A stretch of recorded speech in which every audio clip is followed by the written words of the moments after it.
Hello, friends, followers, and fellow realtors. Welcome to the Waves podcast created by the Highland Lakes Association of Realtors. We designed this podcast for realtors to help innovate, educate, and elevate their real estate practice, one ripple at a time. Our goal is to help navigate the waves of the industry and dive into local trends, topics, and beyond by interviewing experts that add value to our mission. Think of us as your proverbial life jacket to keep you afloat in these crazy times. We hope to make a splash in your day. Well, welcome. My name is Trey Berry. I'm with Coleman Team Realty, and I am also serving on the MLS board here at the Highland Lakes Association of Realtors. And today we have Christian Fletcher with us, who is the director of the Marble Falls EDC. So, Christian, thank you for being with us today. Thanks for having me. Yeah, we appreciate your time. Sure. And we have some questions we're going to go over with Christian this morning and get some insight as to, I guess, first off, what the EDC is. Okay. EDC is kind of an interesting animal. We are a subunit of government. A lot of people think that we are a department of the city, which we're not. We just have a very close working relationship with the city. We have a 7-member board that is appointed by city council, and then city council does approve our budget annually or any amendments to it. But outside of that, we operate pretty autonomously. We don't actually get funding from the city per se. Now, most of our funding comes from the half-cent sales tax that was voted in by the voters in the early 90s. So that is where most of our funding comes from. We try to help with city stuff. In fact, the funding relationship is to be that the EDC funds a whole lot of city projects, but we don't actually get city funding for economic development stuff. We are a 501c6 organization, even though we don't have to be technically, because as a subunit of government, we could just have that be it. But we thought that it may open up some opportunities for grants and other things to be a true nonprofit corporation. So we did file for 501c6, and we do tax returns every year and all that. How long have y'all been a 501? We've been a C6 for probably 15 years or so. We were when the voters created the EDC originally in the early 90s. It was an IDC, an Industrial Development Corporation, otherwise known as a Type A Economic Development Corporation. In 2007, we actually put a ballot measure together to dissolve the Type A corporation and create a Type B corporation that opened up the parameters for what we could do with funding. So instead of strictly industrial development, we could invest in quality of life initiatives and things like that as well, which we felt was better suited for the community. So I was at the chamber when that happened, and we actually led a political action committee in support of dissolving the A to become a B, and it passed overwhelmingly. Interesting. That's a long answer to a short question. No, that's good. That's good. Thank you for that. Sure. So as the director of the EDC, what are some of your primary duties within the organization? Well, I take the lead on most of our projects. Okay. From a broad perspective, we're focused on supporting the success of existing businesses. We look at recruitment of new business and new industry to help round out the employment base or the labor base. We market the community. We collaborate with other organizations, whether it's the city or the chamber or CVB or whomever. We support workforce initiatives. We support entrepreneurs and small business creation. And then we have a specific focus on downtown as well. And that is what we feel is kind of our best opportunity to support character and charm and, keeping the small town feel of Marble Falls. So all those initiatives are kind of organizational, but as the executive director, those all kind of fall in my lap. Yeah, I know over the years you and I have had conversations, regarding commercial property developments, things that have been coming, that the culture of Marble Falls was really important, just to kind of savor that as the growth happens, to still keep that character and that culture. And I mean, I think you've done a great job with it. It still feels like small town Marble Falls, even though we're experiencing the growth and these new companies coming in. So Well, that's great. I don't think that we could avoid the growth. Like that there's really just no way, being as close to Austin and San Antonio as we are, to just be immune to growth that's happening in Central Texas. So it's going to happen, and Marble Falls is going to start to feel a little more suburban in certain aspects. We're going to do everything we can to try to maintain that hill country feel, and specifically Highland Lakes, and just that vibe that kind of comes with that. And that's why downtown is a specific area for us, a key focus that we have, is because downtown is kind of the gathering place of the community. Like, people from out of town, people from in town can all go out to eat and go see the Christmas tree lighting or the light up parade, or go to the walkway, whatever the case is. So that's why that is called out specifically as something that we care a lot about. Yeah, take pride in. How big is your team? It's myself and Midge Dockery. Midge is our assistant director, so we're a staff of 2. Yeah, Midge is great. That's awesome. Yeah, Midge is great.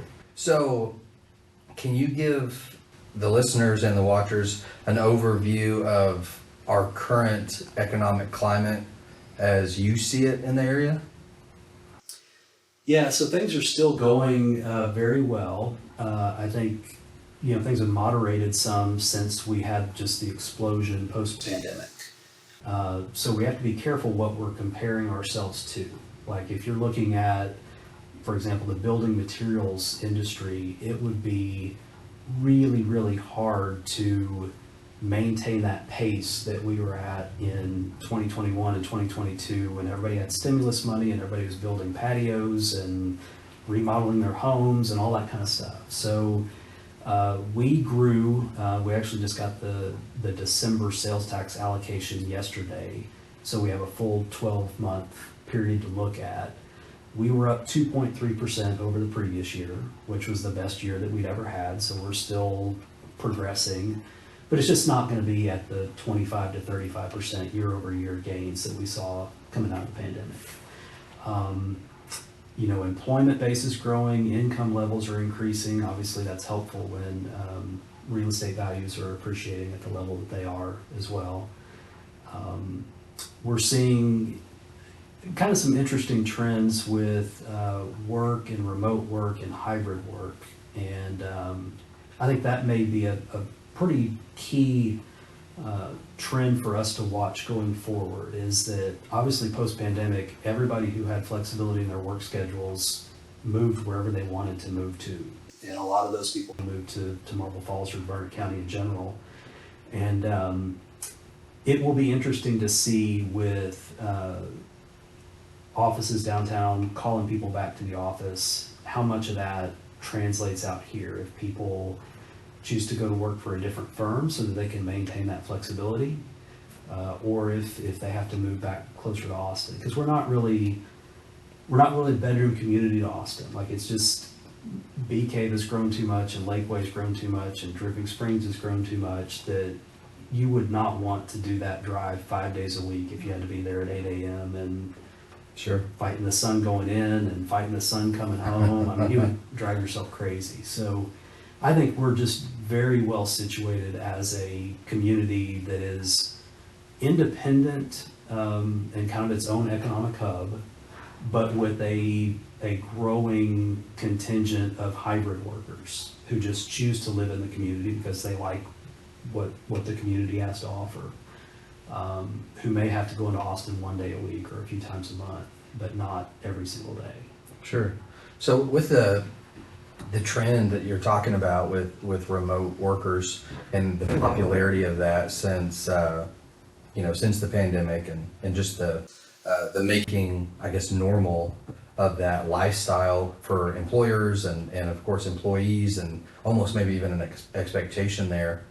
Are there any local, say, industries that are just thriving here? You think there's a benefit of that came from that remote? You think there's tech people that are coming out here and wanting to live in the country and enjoying the space, but still have the option to pop in? And yeah, so from an industry standpoint, most of the people who work from home are in the professional, scientific, tech-related industries. There are some that are in sales, but those are about the only 2 industries that are represented with the the hybrid workers. The remote. So aside from the remote and hybrid workers, just locally, are there any industries that you're seeing that Marble Falls has to offer and that we host that are doing really well? Yeah, so I think that the healthcare industry has really blossomed since Baylor Scott & White established their presence first with the specialty clinic and then the hospital. And you see what's happened since that time where Austin Heart and Texas Oncology and Westlake and Vitalogy and all the other healthcare providers have either established or enhanced the presence that they already had in the community. So healthcare is a great sector because it's varied. You have a lot of opportunities for people with pretty high level of skill versus people who don't have to have a lot of experience or training, and that seemed to work well for Marble Falls because that's kind of the natural fit for us. We're not suited just to be a high-tech hub for everybody. Like, that's not who lives here today. Sure. Right? So whenever we can enhance an industry that has a variety of levels of work to allow people to get trained up and kind of go up the career ladder, or the lattice work, I guess is what they call it now, because they kind of move from one industry to another. We're supportive of all that, and those are the kinds of firms that we really like. So, retail and hospitality have been our bread and butter for a long time, and I don't see that changing anytime soon. But healthcare's expansion has been a nice move, and then with the hybrid and remote workers, bringing in more professional and scientific employment in the areas has been good too. Understood. So are there any opportunities that you see for growth, or particular areas of growth that Marble Falls is focused on currently and kind of moving in the direction? Obviously, you just mentioned the medical, which is a big deal. Is that just the biggest one and that's kind of all there is to see, or are there other opportunities that you see kind of maybe making their way into Marble Falls and becoming a part of our culture?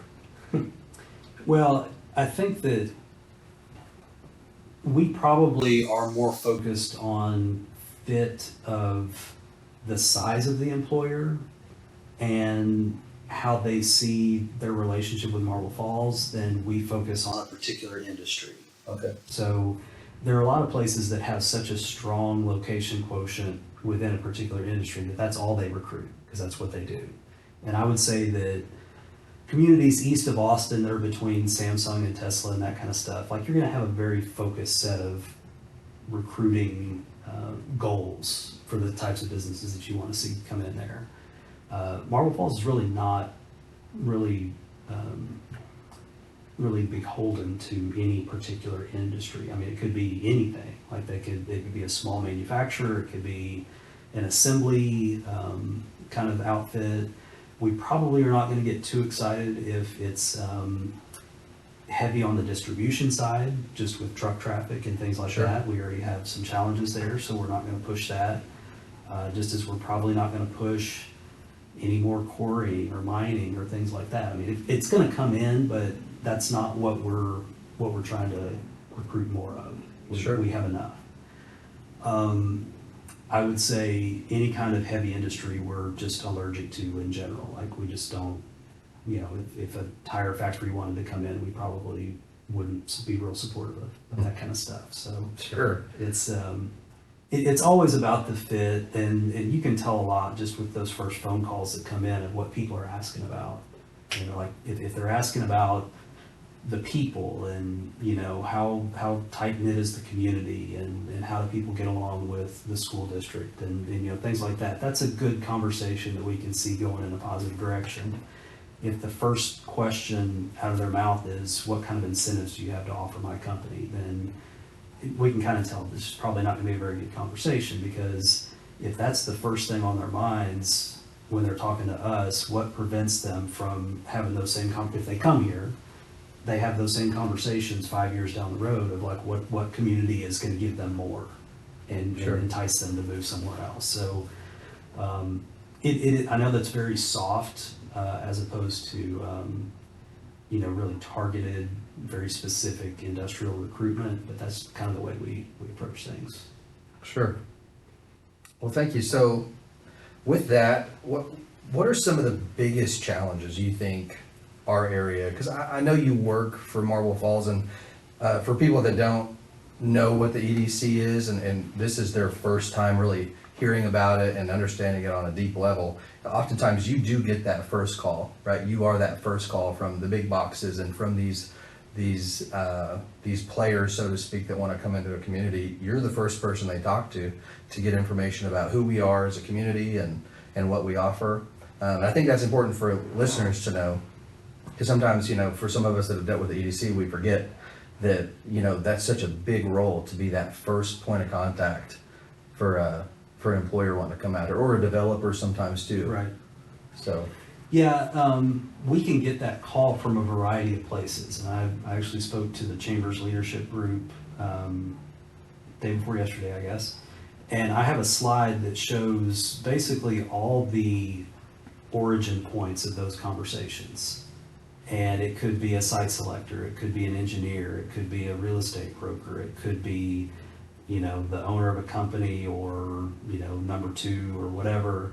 I mean, it could be a landowner that, wants to bring in something specific. It can come from 20 or 30 different places. Okay. That initial phone call. So I joke about it, and I'll just throw it out there because it probably would come up at some point anyway, about like Target, for example. Everybody wants a Target for some reason. The president and CEO of Target is not going to send me an email or call me and say, hey, I want to come to Marble Falls. Like, that just doesn't happen, right? They have probably 8 to 10 different engineering firms that they work with that are doing due diligence on particular sites. They probably have, 15 to 20 preferred real estate brokerages that they work with to go find property in kind of specific areas. But they're never going to tell you, hey, I'm calling on behalf of Target, right? They're going to call on behalf of a client who is looking for 12 to 15 acres, Sure. Close proximity to this and that and everything else. And you can, sometimes you can kind of figure it out, like you can process of elimination, figure out who's calling, but in most cases they know that their client doesn't want the EDC of that city to know that they're looking at the community, just because I think Marble Falls is really good at like rumor mill perpetuation. So if that became our job, just to Sure. spread rumors or dispel rumors, I mean, that could probably be a full-time job, honest Falls, but anyway. Sure. Yeah. Well, so what are some of the biggest challenges you think that we encounter? Yeah, thanks for bringing the question back around. Yeah, no. I mean, just as Marble Falls, I mean, what are the biggest challenges we have economically, you think, that are keeping us from growth? Well, there are several different things that you could probably point to. One would be if we wanted to be more aggressive about getting on the CHIPS Act related stuff with recruitment of big firms. I would say that our infrastructure is not in a position to support that, primarily from a water standpoint, but also from a wastewater standpoint, and then power. We just don't have a lot of those things in spades. We also have rocky terrain. We're in the hill country, so it's hard to build a big flat building in Marble Falls versus if you were to do that in Taylor or Bastrop or wherever else. So from a purely economic development standpoint or a recruitment standpoint, those are impediments, right? The land prices here are really not much different than in easier areas to develop and areas that are easier to do a pro forma on. So if you look at doing a retail something in Round Rock or one in Marble Falls, you know who your audience is in Round Rock. That's a very proven thing. It's not so proven out here, but you're going to pay the same amount for the land, right? It's expensive here, and that has been an impediment to growth and development. I think if you kind of turn that lens internally, a lot of people are perfectly happy with the way Marble Falls is right now. and they just don't want it to change. Sure. And people start that perspective really at whatever time they came into the community. So there are some people who grew up here who bemoan the fact that Marble Falls is not like it was in 1987. And every day since the time they graduated high school has been a step in the wrong direction. And we're like, well, Marble Falls is great, like great community, but there are things that we need to do if we're going to keep it as a great community, or provide opportunities for kids to come back someday if they want to. That's always been a struggle, is that people, I think, get so content and so happy with whatever it is that they're seeing in the community. They just don't want it to change. And so that is tough to kind of navigate those waters of being pretty unpopular with certain things. And I think we get probably more credit than we deserve for certain things, and then a whole lot more blame for other things that neither one is really deserved, right? Sure. So when a convenience store comes into Marble Falls, don't blame the EDC. We did not recruit them. I will promise you that they got no incentives. We've never incentivized a convenience store, but a lot of people think that that's the way the game works, that if a business opens, that we allowed it to happen, or we made it happen, or we forced it to happen, and we gave them some money, or we lined our pockets. So Sure. That's always amusing when I see those comments about the EDC lining their pockets based on development that's happening in the city. So Yeah. Well, so in regards to the infrastructure, which sounds like to your answer to the question, obviously there's a number of things, but one of the biggest is traffic, the flow of traffic. Obviously we have two kind of one main intersection, but 281 and 1431 are kind of the biggest traffic points that we have. Then we have, like you said, the wastewater facilities, actual water. We know that's a big problem in Central Texas and all over the place, right. with water rights. And is there anything that the EDC is doing, or that the city's doing, that you're aware of to kind of not combat, but maybe address or fix those issues that would encourage growth?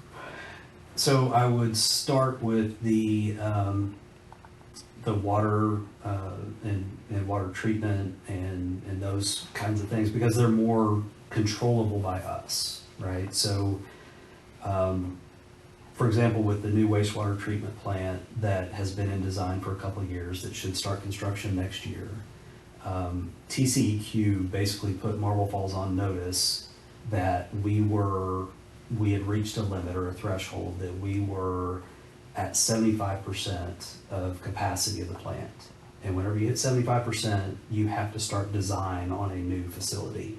Okay. And then once you hit 90%, I believe, you have to be like well on your way to construction. Like you can't just keep going until you exceed the capacity of the plant. So those are the things that we have more control over, with certain restrictions or certain triggers that exist from other bodies.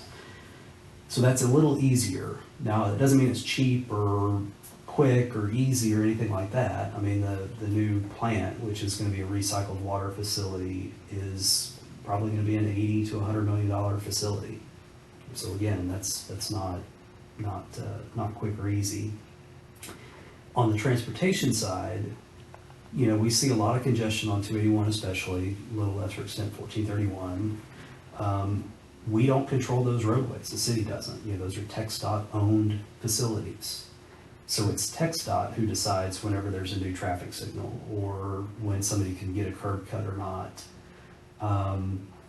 It's TxDOT who decides when the time comes for the roadway to be expanded, as in the case of the Cloverleaf at 281 and 71.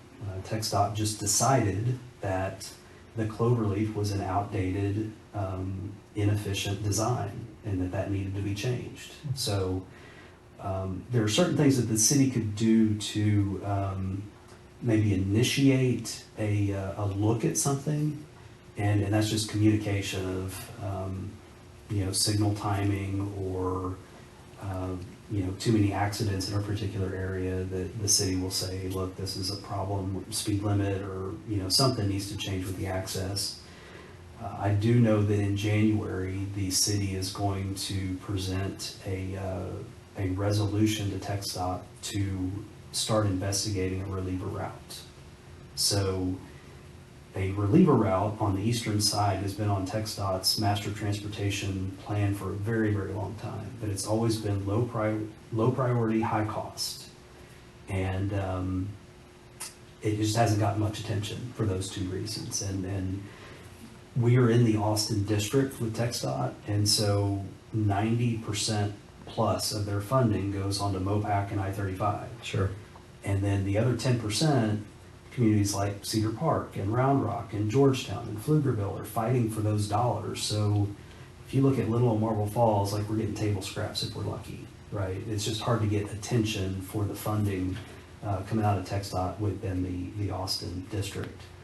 But that effort by the city to get TxDOT to start deeper studies, deeper exploration of a reliever route is an acknowledgement that, look, traffic congestion coming through Marble Falls is a problem.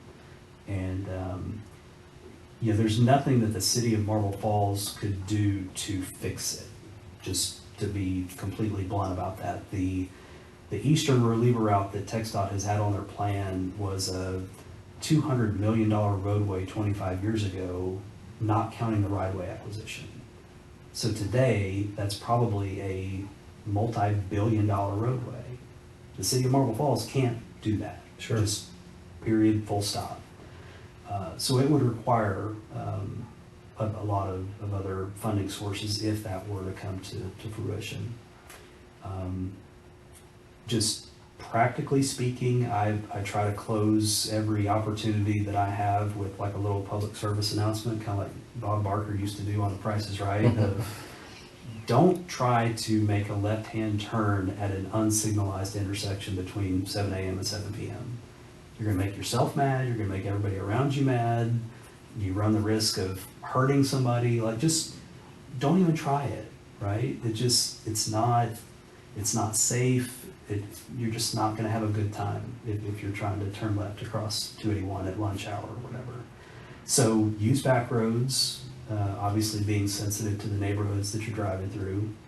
But if you don't have to get on 281, don't get on 281. Sure, or go to the light, or go to the light.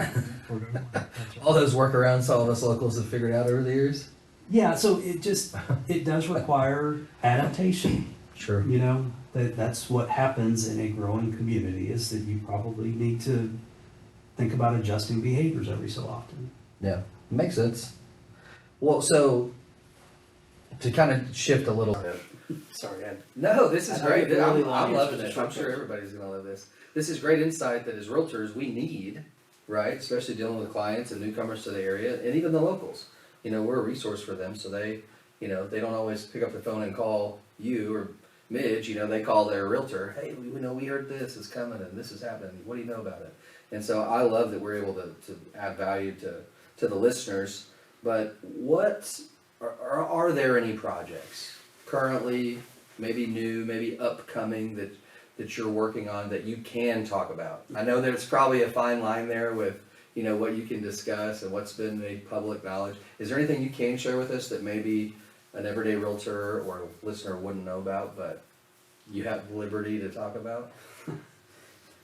So I struggle with that question because I have so many projects that are in varying stages of the pipeline, and I don't know who's talked about what. Like, we try to defer to either the developer or the landowner or somebody else to make those announcements, as opposed to us just telling everybody about stuff coming. So generally speaking, I would say that 2024 was the year of a lot of projects getting through the approvals process or through the entitlements process. And so there were a lot of press releases that went out, shops at Flat Rock Crossing, big one, hotel conference center stuff, additional subdivisions, things like that.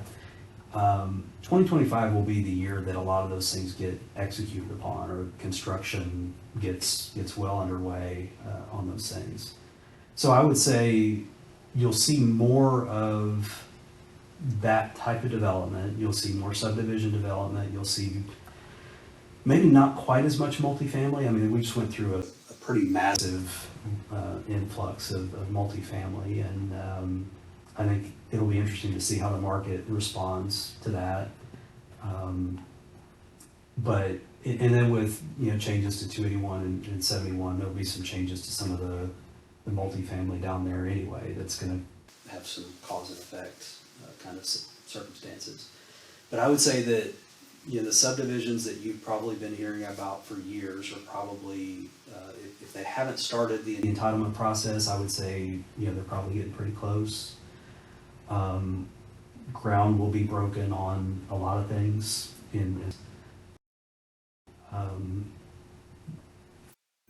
it's like the most non-answer kind of thing I could possibly give you. So, I knew it was a loaded question anyway. Yeah.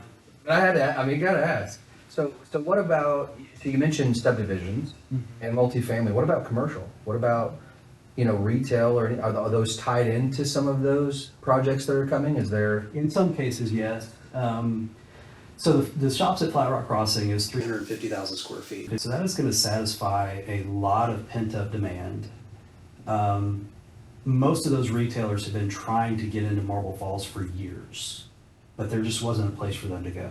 Well, now with the co-tenancies that will exist and that kind of stuff, that is going to be the most likely, the most logical landing spot for a lot of those people who have been wanting to get in the market for a long time. If there is a subdivision that has highway frontage, the city wants commercial, retail, restaurants on the highway. Sure. That's the best way to maximize that little bit of square footage that we have, since we are a corridor-based community. Right. So the commercial will happen along the highway, and then hopefully you'll have some kind of filtering down of density to where there may be some multifamily or townhome or quadplex, whatever, little higher density residential or transitional residential, until it kind of filters out to a single family, which we're in the hill country, and in an ideal situation, people would have a little bit larger, little lots and a little more elbow room and that kind of stuff, and it would be kind of off the beaten path where you don't have highway traffic zooming right by your back door. Sure. So with the growth that we've kind of discussed, really this entire time, we've looked at infrastructure, we've looked at some of these things, some of the challenges that we face. How do you think that the housing market plays a role in either the good things that are coming, or even maybe why some things have been held up? How does the housing market play into this? I know years ago you and I talked about rooftops. A lot of times the big boxes don't want to come because there's not enough rooftops to have employees to work, and then at the same rate, developers don't want to come because there's not enough big boxes to employ the people to pay for the houses. So how does the housing market play into the growth? It's obviously where the growth is. When you look at populations, people who live here, not necessarily people who visit here or who shop here, or the commercial establishments. So for the longest time, it was difficult to get developers to even consider going south of the lake, because that's not where the population was. That's not where the population density was. And so people would tell us that they wanted to be in the retail mix between like Lowe's and Chick-fil-A. And we're like, that stretch of highway, there's no open space, so you'd have to redevelop some stuff if you're really insistent area. So we've been trying to push people south for a long time, and we've been telling people that most of the new residential growth is going to be on the south side of Marble Falls. Just that's the way it's set up. Those are the big tracts of land that are being bought up, that developers are putting in master plan communities and putting in some density that has really never existed in Marble Falls. So what that does, and when the press releases hit for a new subdivision or something like that, people take notice. And finally, there has been enough gravity moving south to allow a Shops at Flat Rock Crossing to be almost completely leased up. So, Wow. yeah, I mean, there is so much interest in what's happening there that the tenant rep has told us that it's pretty easy selling Marble Falls from that standpoint. We have a good growth rate, but it's not staggering the way along the I-35 corridor might see. And we kind of prefer it that way. We would prefer not to be steamrolled by growth if we could avoid that. We really don't want to lose our identity or our character. And there will be communities that grow faster than we do, but I would say we have a very established economy that is only going to get better with additional rooftops coming in.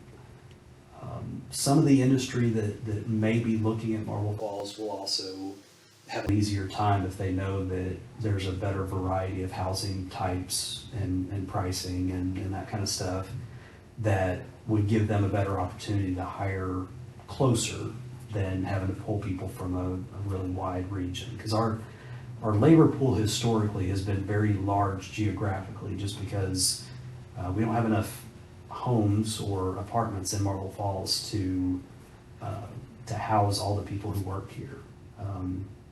At one point, it was as low as 10%. Less than 10% of the people who worked in Marble Falls lived in Marble Falls. In the city limits? In the city limits. Gotcha. That's up now to about 13%, so we're doing a little better job with some of the new development south, but we still have to rely on the region to supply the housing for our workforce.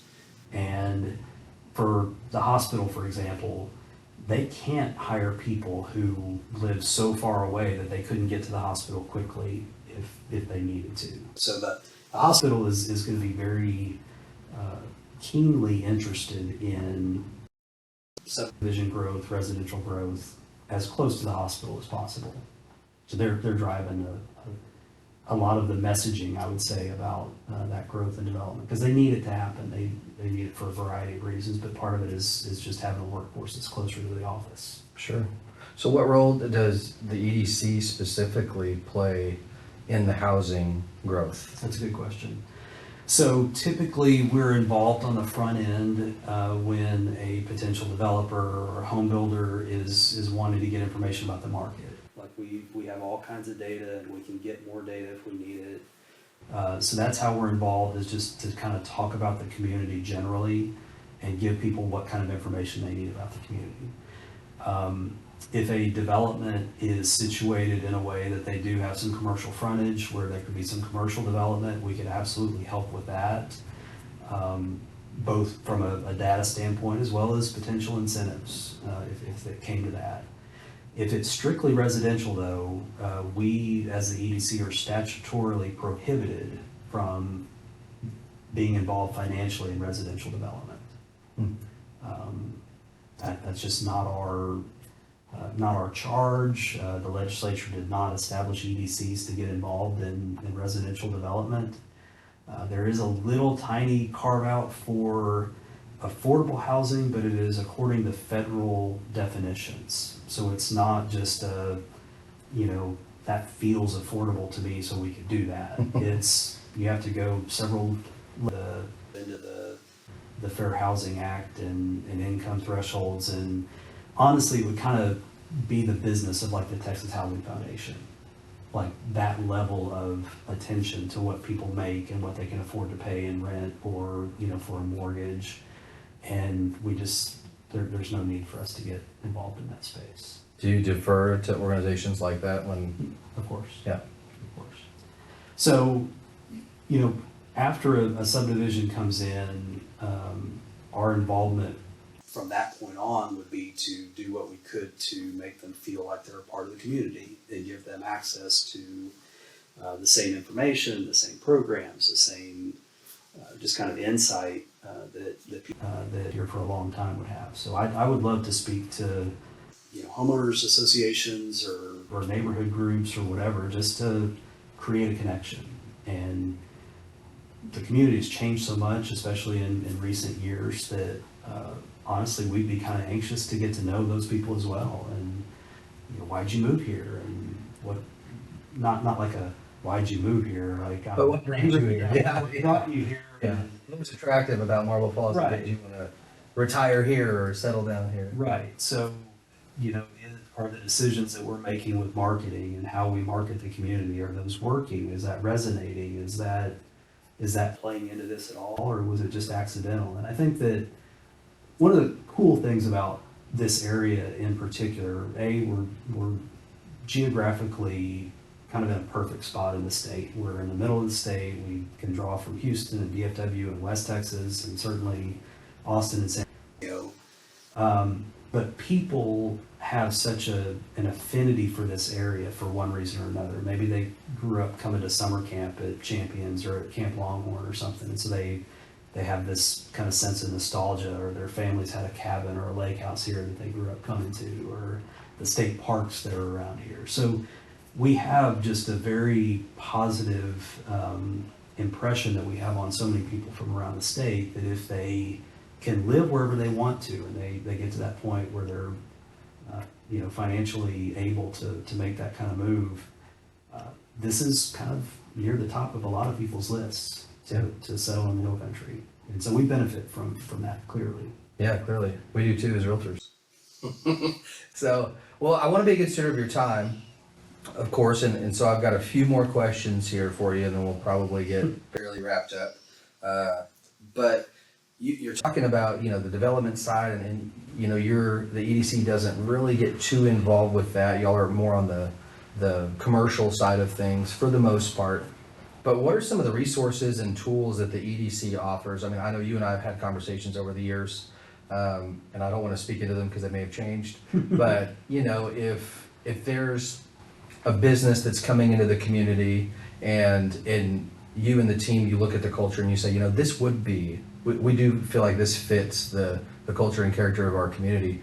Are there things that the EDC can do, whether it's helping with utilities or things like that? Can you name some examples of things that y'all can do for these businesses coming in that just help them get here? Sure. So I'll start on the softest side and kind of maybe work more toward the more direct financial benefits. So we provide technical assistance to a lot of people. You don't even really have to be a business owner. You could have just an idea, or an idea for a nonprofit or whatever. And we're happy to just spend as much time as we need to help get comfortable with somebody making a decision about investing in the community. So we provide all kinds of technical assistance. We act as a liaison a lot of times with the city. The EDC doesn't regulate anything, but the city regulates a lot. And so we want to be business friendly, but have it be sensible to what the community can support. And so a lot of times we sit in on those pre-development meetings just to be a fly on the wall, unless we need to get engaged and maybe play devil's advocate and ask questions, and just, kind of make sure that nobody's being overly critical of a particular idea or business approach or whatever. So we do a lot of that. We do a lot of the stuff that doesn't cost anybody anything other than time and energy.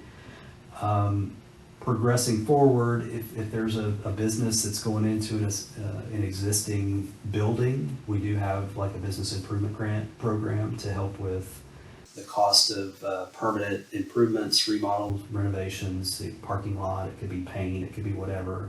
And that's just designed to maybe soften the blow a little bit on the cost of getting into a building that's existing. We have sign replacement programs. If you're an existing business and you're wanting to switch out your sign and make it look nicer.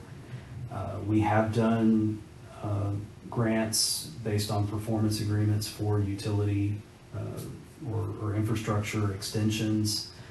That gets to be a little bit more of a kind of a custom conversation. So business improvement grant is a program. It's just an application that you fill out, and you either qualify or you don't, and it's pretty simple process. But if you want something more than that, or you need something more than that, then we have a very individualized custom conversation about what your needs are, what your gaps are, and if there's a way for us to step in and kind of help close those gaps a little bit. So with the business improvement, you're talking about taking an existing building, Yep. and filing an application. Is there some type of formula that y'all have where it's, it's a set percentage of the cost and it caps out at a set amount? I mean, is Yeah. it pretty clear? It is. Okay. It is. So it's a 10% reimbursement of those permanent fixed improvements up to a $10,000 grant. So if you spend $100,000, that would maximize the $10,000 reimbursement from the EDC. Okay. Minimum expenditure is $5,000, so that would trigger a $500 reimbursement from the EDC. Okay.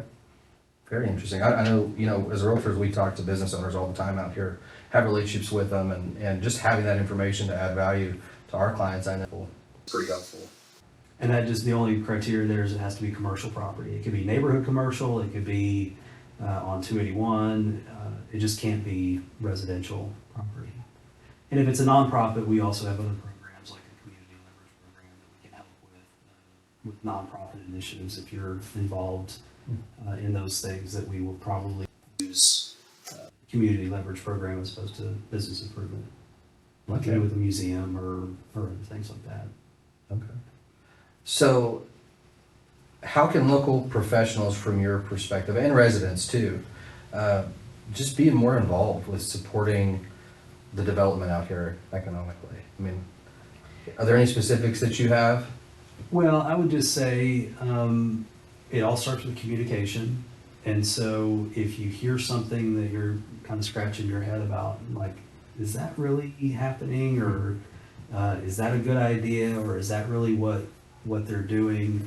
Pick up the phone or email us or whatever. And we try to be as transparent as we can. I'll dodge some questions, but just by the nature of the job, I have to. But pick up the phone, call, communicate, ask questions, and then I would say beyond that, if you are really kind of focused in on a particular area, attend the planning and zoning meetings that involve that project, or go to the city council meetings. There are a lot of ways that you can get information. Not picking on anybody, but I wouldn't rely on Facebook as being like the most reliable source of information for development activity. In the paper, they do what they can, but sometimes there may be some gaps in that coverage that maybe need a little more attention. Sure. So again, just communicate. Just if you want to be involved, start with developing relationships and asking questions and getting to the point where you feel comfortable talking to the people who kind of are behind the scenes on some of those decisions that are made. Okay. So this question might tie into that one a little bit. You may have actually covered it, but if you had anything to share to, which is for the most part probably going to be realtors, but not entirely, is there anything important that you want us to know as far as economic development and shaping our community? I would just say that we want to be a resource. Okay. So some of that comes from us seeing information or interpreting or analyzing data and then drawing conclusions or diving deeper to try to get to the root cause or root issue of something. But we also kind of thrive off of people asking this question, so we know what the hot button issues are and what people are concerned about or what they have questions about that maybe we didn't communicate as well as we could have done. And so I would just say maintain an open line of communication, ask questions. If you've got ideas, if you've got a project that you're excited about, that maybe there's something missing and you just want another set of eyes and ears to kind of bounce ideas off of, that we're available. We're here for that. I mean, again, we want to be a resource. We want to be an advocate. We want to help educate. Obviously, we want good information. We're happy to support the work of realtors, and we have available properties on our website. So anybody with commercial property listings, we'll post it for free, and whoever the broker is or the agent will be the primary point of contact, and then we'll put ourselves on there in case somebody can't get a hold of the broker or realtor, and then we'll try to get a hold of you behind the scenes. So we're not trying to, we're not licensed realtors. We don't take commissions on anything. We're just trying to put information out there. So the more information we get, the better we can be at our job of sharing information that might be of interest to the community. Sure. And I mean, with all of your resources and the information, the contacts and network that you have, I mean, I know as a realtor having maybe a new piece of property that's still available, maybe it's 281 frontage, maybe it's very close to commercial property, or it could be zoned commercial, and our sellers may not know what to do with it. They don't know who to market to. Maybe us as realtors, we don't know, I mean, where do I start with this? Who do I contact? I think y'all would probably be a great resource from that too, because you may have people calling, companies calling saying, hey, we'd love to be here. We just don't know of something that fits our needs. I mean, it sounds like sometimes you're privy to that information before we are as realtors and might be able to help connect the dots too. Absolutely. Right? That's one of the key things that we do is we take inquiries about a particular piece of property or maybe the criteria for the piece of property that they're wanting to know what fits that description in the market. And so that's when we pick up the phone and call who we know to be the owners and what's the plan and would you be interested in, so forth and so on. Understood. Well, lastly, to wrap it up, thank you again. Is there anything for us? Maybe there's a question or questions I didn't ask that we didn't think of, as kind of your summary and conclusion. Is there anything for us that you want to just kind of end on and leave us with? The only thing I would say is that a lot of people think of us as only like pro-growth, pro-development at all costs. And just want to maybe assuage some concerns that that's really not who we are. We really operate more as a community development corporation. Both Midge and I have been in the community for a very long time. I grew up here. My parents still live here. My in-laws live here. I would say that we try to be pretty sensitive to things that will move the community forward and help the community, and so that's where we want to focus our energies. Don't just assume that we're only here to grow the community, period, end of story. Well, I like the way that you put that. That is really good. You're more a community development corporation than you are an economic, because y'all look at the community first, not just the economic side of it. Correct. That's great. Obviously, we're concerned about the economics, and we want to retain the wealth that we have, and we want to create new wealth, and then we want to reinvest that wealth. So that's all important, but for us, that just gives us opportunities to do more in the parks or do more downtown or in the public gathering places. One of the really cool things about our board is that every one of our board members is a member of at least 3 generations in the community. So either their parents were here and they were raised here and now they have kids here, or they came here and their kids were raised here and now their kids have kids, so they've got grandkids in the community. And so to have a group of smart, community-minded business people who have roots like that in the community, kind of leading the effort of economic development and community development, is, I don't think there's another community in the state that has that kind of setup. With our resources, I mean, we're one of the top 10 sales tax generators per capita in the state, and then to have a board with that kind of connection to the community, and that kind of expertise, I don't think it exists anywhere else in the state. That's great. That's great. Well, Christian, thank you for your time today. We appreciate you, and I know I learned something today, so I'm sure everybody else did too. But I appreciate you. Thank you very much for being with us today. Thanks for having me. Yes, sir.